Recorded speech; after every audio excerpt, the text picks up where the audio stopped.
નમસ્કાર દર્શક મિત્રો, કૃષિને લગતી વિવિધ માહિતીઓથી સભર એવા આપણા સૌના મનગમતા કૃષિ દર્શન કાર્યક્રમમાં હું ડૉક્ટર હિરલ ચતુર્વેદી આપ સૌને આવકારું છું. મિત્રો, આપણે જાણીએ છીએ કે અવારનવાર જ્યારે અમે વિવિધ વિષયો લાવીએ તો ઘણી વખત વિષય એકનો એક હોય, પરંતુ જેમ જેમ સમય પરિવર્તન થાય છે એની અંદર આપણને શું લાભદાયી નીવડી શકે એવી પણ અમે માહિતી લાવીએ છીએ.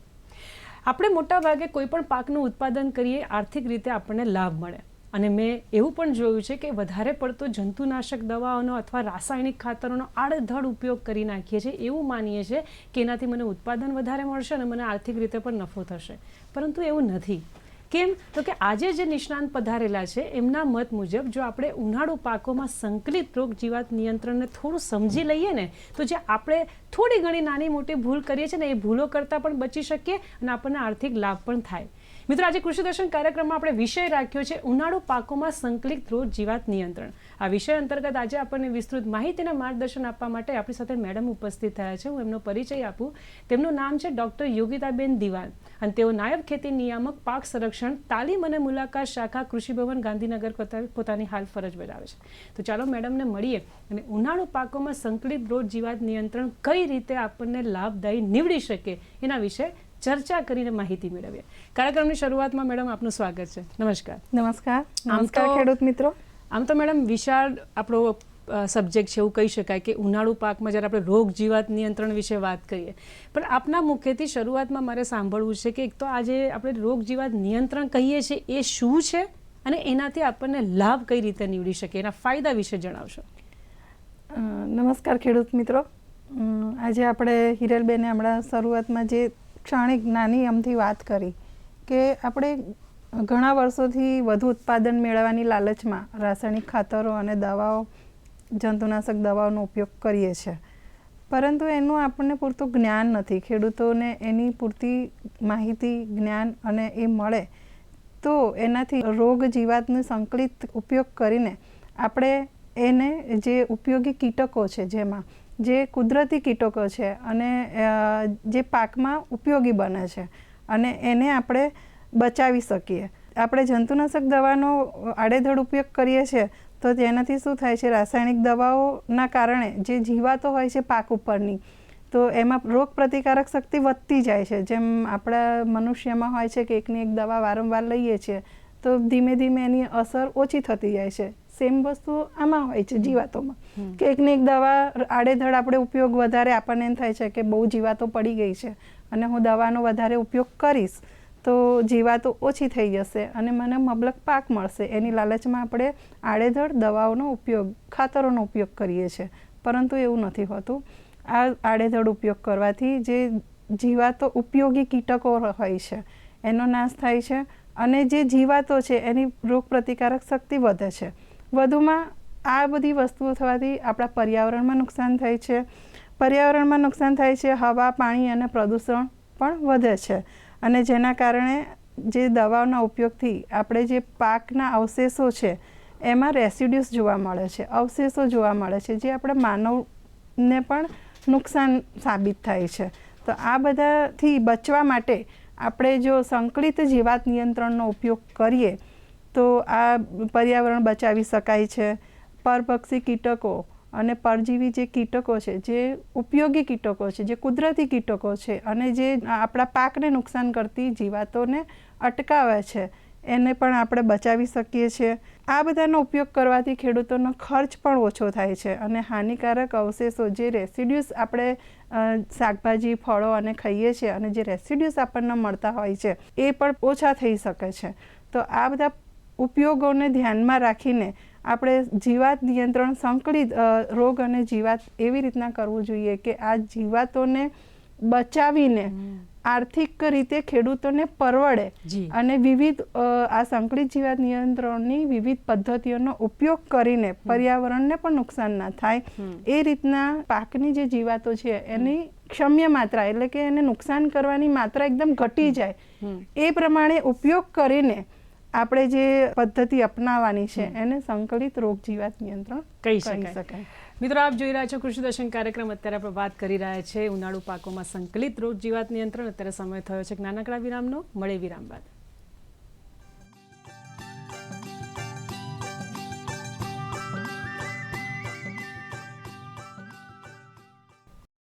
વિરામ બાદ ફરીથી આપનું સ્વાગત છે મિત્રો. આપ જોઈ રહ્યા છો કૃષિ દર્શન કાર્યક્રમ ને અત્યારે આપણે વાત કરી રહ્યા છે ઉનાળુ પાકોમાં સંકલિત રોગ જીવાત નિયંત્રણ.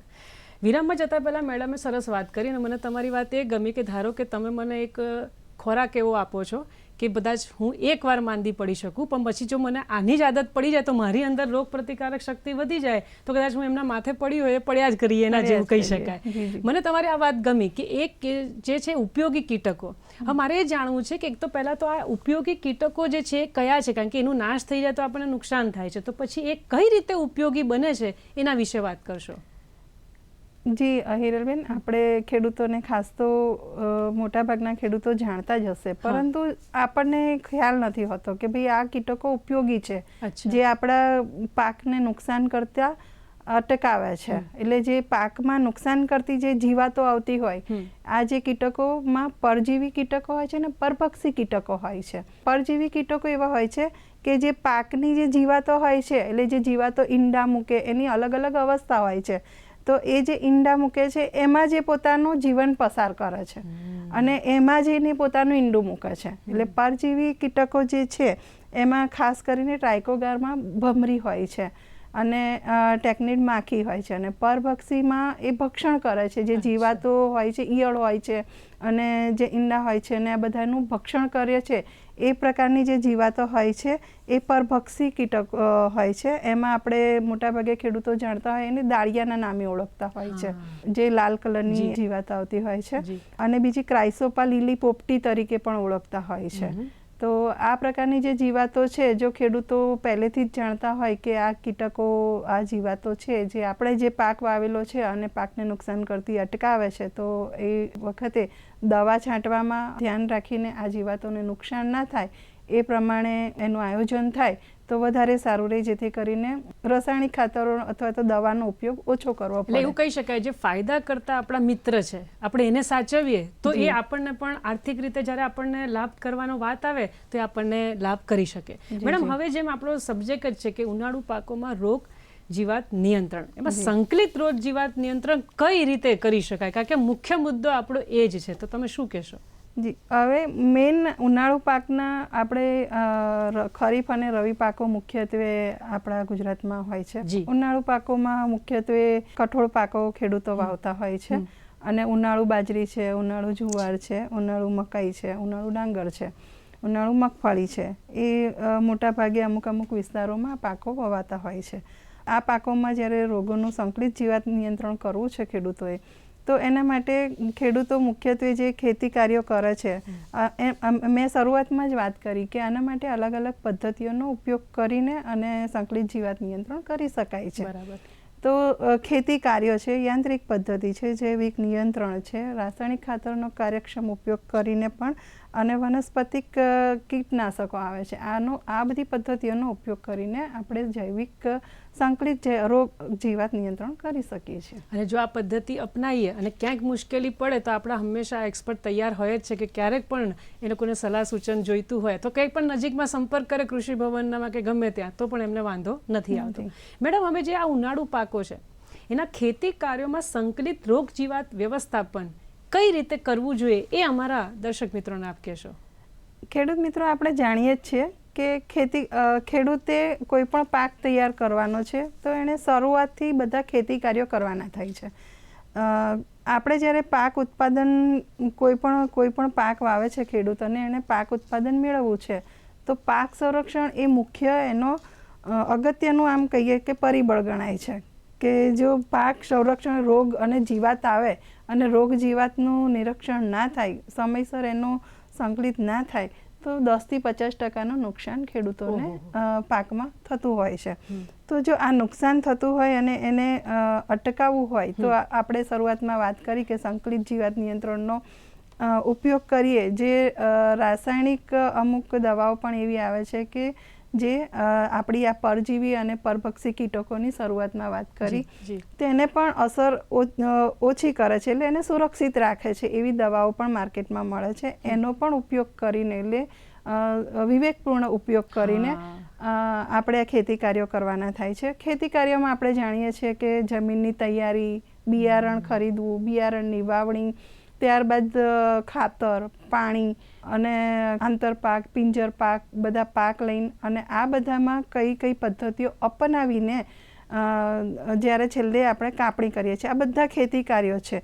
આ બધા ખેતી કાર્યોમાં આપણે જોઈએ તો જમીનની તૈયારી. તો જમીનની તૈયારી જ્યારે આપણે કરીએ છીએ તો જમીનની તૈયારીમાં ઉનાળામાં ઊંડી ખેડ, જે અગાઉનો પાક લીધો છે તો એ પાકના જડિયા અને મૂળ અવશેષો અંદર જે જમીનમાં રહેલા છે તો ઊંડી ખેડ કરવાની રહે છે. ઊંડી ખેડ કરીએ તો જે અંદરના કોસેટો અથવા તો જે જીવાતો જે જૂના જે પાકના અંદર જમીનમાં રહી ગયા છે એ ઉપર આવે છે. એટલે જે પક્ષીઓ જતા હોય એના ઈંડા ને ઈયળો ખાઈ જાય છે. એટલે એ પ્રમાણે એનો નાશ થાય છે અને જમીનને થોડીક તપ્પા દેવાની, જેથી કરીને આવા જીવાતો હોય મરી જાય છે.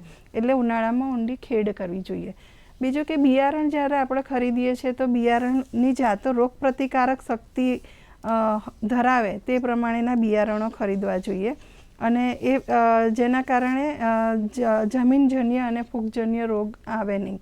રોગ પ્રતિકારક શક્તિ ધરાવતા અને બિયારણને મોટાભાગે બીજ માવજત જો આપવામાં આવે, થાયરામ અને કેપ્ટાન 2 થી 3 ગ્રામ પ્રતિ કિલોગ્રામે, જે ફૂગજન્ય રોગોને અટકાવે છે. તો આ પ્રમાણે જો બીજ માવજત આપીને બિયારણનો પસંદગી કરવામાં આવે, બિયારણની પસંદગી કરવામાં આવે એ રીતના. ત્યારબાદ બિયારણની પસંદગી કરીને વાવણી અંતર અને સમય, બિયારણનો દર.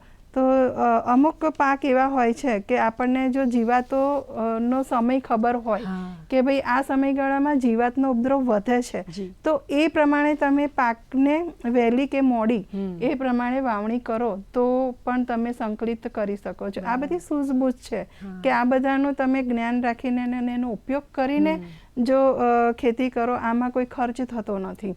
તમારે ખાલી જાણીને અને એને અપનાવવાની છે કે જેથી કરીને આપણે વધુમાં વધુ આ બધી પદ્ધતિઓનો ઉપયોગ કરીને રાસાયણિક દવાને ટાળવાની છે, જેથી કરીને આપણને, માનવને, પર્યાવરણને અને બધાને આપણે બચાવી શકીએ. અને સૂઝબૂઝ પણ કહેવાય, નાની નાની વસ્તુ છે મેડમ, પણ કેટલી ઉપયોગી છે. એમાં ખાસ કરીને મેડમે જે વાત કરી કે વિવેકપૂર્વક ઉપયોગ કરવો એ જરૂરી છે.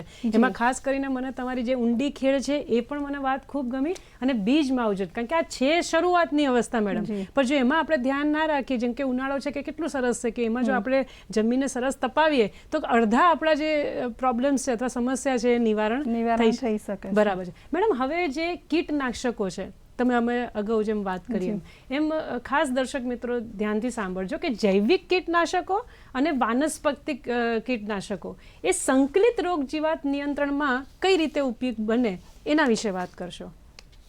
જી, આપણે શરૂઆતમાં મેં વાત કરી કે બધી અલગ અલગ જે પદ્ધતિઓ છે એનો ઉપયોગ કરીને આપણે જૈવિક નિયંત્રણ કરવાનું છે.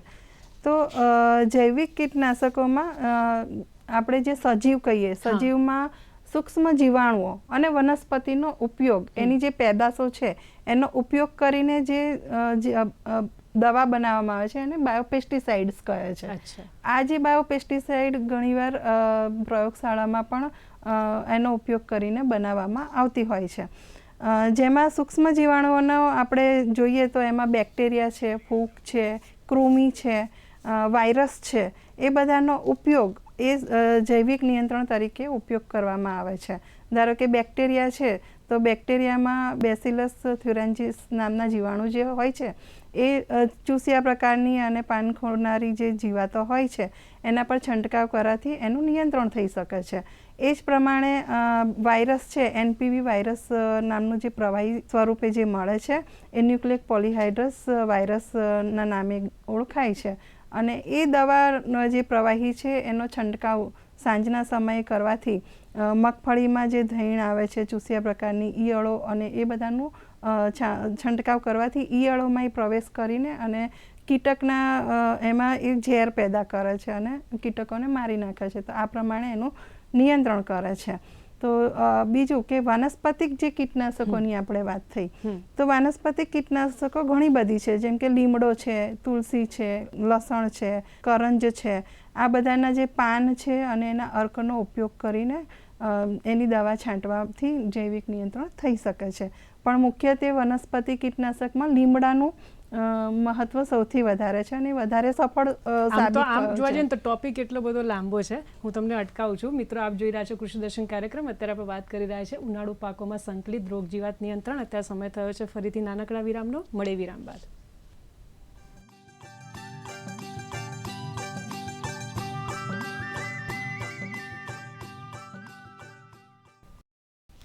વિરામ બાદ ફરીથી આપનું સ્વાગત છે. મિત્રો, આપ જોઈ રહ્યા છો કૃષિ દર્શન કાર્યક્રમને. અત્યારે આપણે વાત કરી રહ્યા છે ઉનાળુ પાકોમાં સંકલિત રોગ જીવાત નિયંત્રણ. ગાંધીનગરથી પધારેલા ડૉક્ટર યોગિતા મેડમ ખરેખર ખૂબ સરસ વાત કરી રહ્યા છે. વિરામમાં જતાં પહેલાં એમણે ઘણી બધી વાત કરી, પણ હું થોડા આગળના પ્રશ્ન તરફ જઉં, કારણ કે અમુક ટોપિક એવા છે કે જે પ્રશ્ન રહી જાય તો કદાચ આપણું જ્ઞાન અધૂરું રહી જાય. મેડમ, મારે એ જાણવું છે કે જે પિંજર છે, એ પિંજર પાકની વાવણીનો જે સમાવેશ થાય છે એ કઈ રીતે ઉપયોગી થાય? કારણ કે મને ઘણી વખત અમુક એક્સપર્ટ પણ કહે છે કે આ વસ્તુને છોડવી નહીં. તો આપના મતે આપ શું સલાહ આપશો? ખૂબ સરસ છે. મેં શરૂઆતમાં પણ વાત કરી કે આપણે જે ખેતી કાર્યોથી પણ જીવાત નિયંત્રણ થઈ શકે છે. એમાં મિશ્ર પાક છે, આંતર પાક છે, પિંજર પાકનો સમાવેશ કરવો જોઈએ. પિંજર પાક એ એવા પાક હોય છે કે જે આપણો પ્લોટ છે, જે ખેડૂતનો વાવેતર એરિયા છે, એ પ્લોટની ફરતે એક પાક વાવવામાં આવે છે. એટલે જે મેઇન પાક છે, આપણો જે મુખ્ય પાક છે, એની જીવાતો છે એ પિંજર પાક વાવેલો હોય છે, એના તરફ આકર્ષાય છે. એટલે મુખ્ય પાકને નુકસાન નથી કરતી અને બધી જીવાતો આપણા પિંજર પાક ઉપર જતી રહે છે. એટલે પિંજર પાક વાવવાથી આપણો જે મુખ્ય પાક છે એને આપણે બચાવી શકીએ છીએ, જેના કારણે દવાઓ અને રસાયણોનો ઉપયોગ ઓછો થાય છે. અને પિંજર પાક મોટાભાગે જે મકાઈના પાક છે, તો કપાસમાં મકાઈનો પાક છે એ કદાચ પ્લોટની ફરતે કરવામાં આવે તો મકાઈના પાકમાં જે કપાસની જીવાતો છે એમાં નભી જાય છે. એવી રીતના નેપિયર ઘાસ છે એ પ્લોટની ફરતે જો વાવવામાં આવે તો નેપિયર ઘાસ ઉપર બધી જીવાતો નભી જાય છે. એટલે એ જે મુખ્ય પાક છે એને નુકસાન નથી કરતી. એટલે મુખ્ય આશય આપણો આ છે કે આપણે ઓછામાં ઓછી દવા વાપરવી છે, અથવા તો દવા ન વાપરીને પણ ઇટ મીન્સ એની જરૂરિયાત ઊભી જ ના થાય. જેમ અલગ અલગ પદ્ધતિની વાત કરી, ખેતી કાર્યની વાત કરી, પિંજરની વાત કરી, હવે યાંત્રિક પદ્ધતિ ભૂલાય એવી નથી. તો યાંત્રિક પદ્ધતિથી સંકલિત રોગ જીવાત નિયંત્રણ થાય એ તમે અગાઉ પણ જણાવેલું, તો એ કઈ રીતે, એના વિશે વાત કરશો? મિત્રો, આપણે યાંત્રિક પદ્ધતિમાં ઘણી બધી પદ્ધતિઓ એવી છે કે જે આપણે જાણતા જ હોઈએ છીએ અને કરતા પણ હોઈએ છીએ. પણ જો એને ઉપયોગ વન બાય વન એક એક સ્ટેપ પ્રમાણે જો કરીએ, કે ધારો કે તમે ધરું કરો છો, કોઈ પણ ડાંગરનું છે કે કોઈ શાકભાજીના ધરું છે કે એ રીતના, તો જે ધરું વાડિયામાં નેટ જે ટામેટી છે, રીંગણ છે અને એના જે ધરું વાવવામાં આવે છે અને એની જગ્યાએ તમે નેટ પાથરી તો જે સફેદ માખી છે અને ડુંખ વેધકનો ઉપદ્રવ થાય છે જીવાતોનો, તો એ જીવાતો અટકાવી શકાય છે અને જેના લીધે જે રોગ થાય છે એ રોગ અટકે છે. પછી જે આપણે જોઈએ છે કે જે તે પાકમાં ઈયળોનો શરૂઆત થઈ જતી હોય છે, તો જો શરૂઆતમાં ઉપદ્રવ ઓછો હોય છે તો જ્યારે આપણને ખ્યાલ આવે કે આપણા પાકમાં ઉપદ્રવ શરૂ થઈ ગયો છે અને એ ઈયળો દેખાય તો ઓછી હોય તો એ હાથથી વીણીને અને એનો નાશ કરીએ તો આપણા પાકને વધારે નુકસાન થતું અટકાવી શકાય છે. બીજું કે આપણો જે પાક છે એમાં લાકડાના ટેકા મૂકવામાં આવે છે. એટલે લાકડાના ટેકા ઉપર શું થાય છે કે અમુક પક્ષીઓ બેસે છે, જે પક્ષીઓ આવી ઈયળો છે કે ઈંડા જોવે તો એને ખાઈ જાય છે. એનાથી પણ આપણા પાકને બચાવી શકીએ છીએ.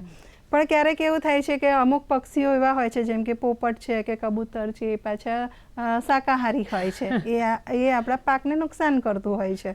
તો એના માટે આપણે બર્ડ સ્કેરર જે કહેવામાં આવે છે કે એલ્યુમિનિયમની ચળકતી પટ્ટીઓ તમારે ખેતરમાં તોરણ સ્વરૂપે તમે જો લગાવી દો તો જે એનો સૂર્ય તાપમાં એનો જે ચળકાટ આવે અને એનાથી પક્ષીઓની આંખો મીંચાઈ જાય છે, એટલે એ આવે નહીં. અથવા તો એનો બહુ જ પવન હોય તો એનો જે અવાજ આવે, સ્કેરર અવાજથી પણ પક્ષીઓ ભાગી જતા હોય છે. આપણે ઘણીવાર જોયું છે કે ચાડિયા લગાવતા હોય છે ખેતરમાં અને આ પ્રમાણેની પ્લાસ્ટિકની પટ્ટીઓ એની પર લગાવતા હોય છે કે જેના અવાજથી પક્ષીઓ ભાગી જતા હોય છે. તો આ બધી પદ્ધતિઓનો ઉપયોગ કરીને, અને મુખ્ય એક બીજી પદ્ધતિ છે જેમાં ફેરોમેન ટ્રેપ અને પિંજર ટ્રેપ કહેવાય છે. જો આનો પણ ઉપયોગ કરીએ તો આ બધાના ઉપયોગથી આપણે મોટા ભાગની જે જીવાતો છે ખેતરમાં આપણા મુખ્ય પાકોને જે નુકસાન કરે છે એને આપણે અટકાવી શકીએ છીએ. બરાબર. જેમ આપણે લાકડાના પટ્ટીની વાત કરી અથવા તો જે ચળકાટની વાત કરી રહ્યા છે, એટલે ફાયદો એ મેડમ કે એનાથી જો પક્ષીઓને કોઈ નુકસાન પણ નથી, થોડો ઘણો આપણે ખર્ચ કહી શકાય, પણ એનાથી બહુ વધારે પડતું નુકસાન છે એનાથી આપણે બચી શકીએ. હવે લાસ્ટમાં જે મેડમે કીધું હતું કે ફેરોમેન ટ્રેપ અને પ્રકાશ પિંજર, હવે મને પણ પ્રશ્ન એ થયો હતો કે ફેરોમેન ટ્રેપ અને પ્રકાશ પિંજર છે તો પહેલાં આમાં ઉપયોગી છે કે કેમ, અને છે તો કઈ રીતે? ફેરોમેન ટ્રેપ ને પ્રકાશ પિંજર એ અગત્યનું પદ્ધતિ છે. અચ્છા. જો આપણે એનો ઉપયોગ કરીએ તો મોટાભાગની જીવાતોના જે ઈંડા મૂકે છે અને એના ફુદ્દા હોય છે એ આપણે સંકલિત કરી શકીએ છીએ. હવે પ્રકાશ પિંજર છે એટલે એને આપણે કહીએ કે લાઇટ ટ્રેપ, જે ખેતરોમાં જો બલ્બ મૂકવાની વ્યવસ્થા હોય તો રાત્રે જે નિશાચર જીવાતો હોય છે, એટલે રાત્રે ફરતી જે જીવાતો હોય છે તો બલ્બ મૂકીને અને એ બલ્બની નીચે આકર્ષાય છે અને એની નીચે વાસણમાં આપણે કેરોસીન અથવા તો જંતુનાશક દવા ડાયક્લોરોવોસ નામની દવા આવે છે, એટલે તરત જ એની માત્રા જે તે જીવાતને અસર કરે એવી દવા અંદર નાખી અને જે જીવાતો આવે અંદર પડે એટલે તરત જ મૃત્યુ પામે. તો એ પ્રમાણે પ્રકાશ પિંજર ગોઠવવામાં આવે છે કે જેના કારણે મોટાભાગની એ જીવાતો આ લાઇટ ટ્રેપમાં આવી જાય છે અને આપણે નીચે જે દવા નાખેલી હોય છે એમાં પડીને મૃત્યુ, એટલે આપણે આ પ્રકારની આ પદ્ધતિ વાપરીને આપણે આપણી મુખ્ય પાકની જીવાતો ને આ પ્રમાણે મારી શકીએ છીએ. બરાબર. હવે આમાં શું છે મેડમ, આમ તો જેમ કે બહુ વિશાળ આખો આ ટોપિક છે, આપણને એમ લાગે છે કદાચ હું મેડમને કહીશ તો 5 કલાક પણ બોલશે તો એ ઓછું નહીં પડે, કારણ કે એમની પણ હંમેશા એવી ઈચ્છા છે કે વધુમાં વધુ હું જ્ઞાન આપીને જે પણ ખેડૂત મિત્રોને આના વિશે થોડી તકલીફ પડતી હોય નિવારી શકાય. પણ મેડમ જેમ કે આપ ડૉક્ટર છો, નિષ્ણાંત છો, ઘણા વર્ષોથી આ ફિલ્ડમાં કામ કરો છો, તો વિષયને અનુરૂપ કોઈ સંદેશો હોય તો ચોક્કસ અમારા ખેડૂત મિત્રોને આપો. જી, વિષયને અનુરૂપ તો ખેડૂતો માટે ચોક્કસ એક સંદેશ હોય જ છે કે આપણે શરૂઆતથી જ વાત કરી કે આ બધી પદ્ધતિઓનો ઉપયોગ કરીને આપણે સંકલિત રોગ જીવાત નિયંત્રણ કરવાનું છે, જેમાં આપણે પર્યાવરણ, હવા, પાણી, જીવાતો જે કુદરતી જીવાતો છે એને બચાવી શકીએ, જે પાકના આપણે ફળો, ફૂલો, શાકભાજી આપણે જે વાપરીએ છીએ એમાં રેસિડ્યુઝ ઓછા આવે અને માનવને જે નુકસાન ના થાય એને બચાવી શકીએ એવા પ્રયત્ન કરી શકીએ, જેના માટે અને રસાયણોનો ઓછામાં ઓછો વિવેકપૂર્ણ ઉપયોગ કરીએ. જેમ કે ફૂલ આવે પાકમાં અને ત્યારે આપણે બને ત્યાં સુધી દવા ના નાખીએ, કેમ કે ફૂલ આવે ત્યારે એ પરાગનયન કરતું હોય છે, જેનાથી એ વખતે આપણે જો દવા નાખીએ તો ફળ એમાં પછી બેસતા નથી હોતા, તો અને મધમાખી પણ એમાં બેસતી હોય છે, તો એ વખતે આપણે દવા ના નાખીએ. બીજું, જ્યારે આપણે રાસાયણિક દવાઓનો ઉપયોગ કરતા હોઈએ અને ઉપયોગ કરીને તરત શાકભાજી, ફળ, ફૂલ તરત ઉતારી ન લેવા જોઈએ, એનો અમુક સમયાંતર એને સમય આપવો જોઈએ અને પછી જ આપણે ઉતારીએ તો જેનાથી જે અવશેષો, રેસિડ્યુસ રહી જતા હોય છે એ આપણને નુકસાન ના કરે. તો આવા જે અગત્યના મુદ્દાઓ છે જો ખેડૂતો ધ્યાનમાં રાખે તો આપણે ઘણું બધું અટકાવી શકીએ છીએ, નુકસાન થતું પણ અટકાવે અને આપણને આર્થિક રીતે પણ લાભ થઈ શકે. યોગિતા મેડમ, ખૂબ મજા આવી આપની સાથે વાત કરીને. ગાંધીનગરથી આપ પધાર્યા અને અમારા ખેડૂત મિત્રોને ઉનાળુ પાકોમાં સંકલિત રોગ જીવાત નિયંત્રણ અંતર્ગત જે માહિતી આપી તે બદલ અમદાવાદ દૂરદર્શન કેન્દ્ર વતી તથા અમારા તમામ મિત્રો વતી હું આપનો ખૂબ ખૂબ આભાર માનું છું. નમસ્કાર. નમસ્કાર ખેડૂત મિત્રો. મિત્રો, આજે કૃષિ દર્શન કાર્યક્રમમાં ડૉક્ટર યોગિતાબેન દિવાન મેડમ પાસેથી આપણે ઉનાળુ પાકોમાં સંકલિત રોગ જીવાત નિયંત્રણ અંતર્ગત માહિતી મેળવેલી માહિતીનો ભરપૂર ઉપયોગ કરીને સફળતા મેળવો તેવી શુભેચ્છા. ફરી મળીશું એક નવા વિષય સાથે. ત્યાં સુધી રજા આપશો. નમસ્કાર.